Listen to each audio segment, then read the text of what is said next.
Hi, I'm Mark Graham, Engineering Manager here at Grilla Grills. Today I'm going to teach you how to swap out the combustion blower on the Grilla. All right, so the first thing we got to do to get the blower out, we got to go to the back of the unit, remove the rear service panel, cut some wire ties. We're actually going to remove the auger as well, which is basically unplugging the auger. There's one screw underneath, slides that out as well. That'll give us access to the blower.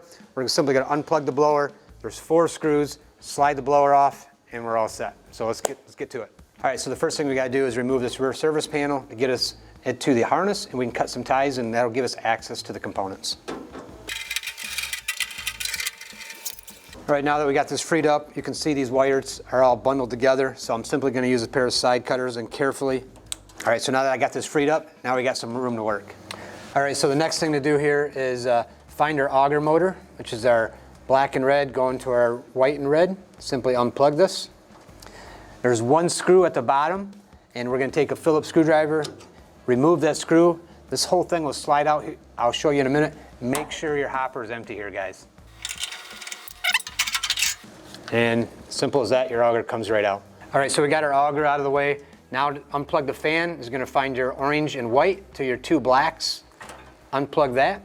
And if you look inside, you'll see 4 Phillips screws that hold the fan on.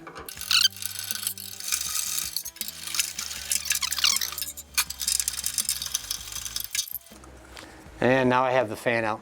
When you go to put the fan in, it's very important that you look on the fan here. You can see there's actually flow direction.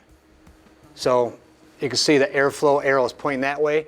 So when you put it in, make sure the airflow is going into the grill. If you put it backwards, it's not going to be good. So when you go to replace it, airflow goes that way. Put that against the housing, put your 4 screws back in, plug it back into the orange and white, and go ahead and plug everything else back in, secure your wires, and you're all set.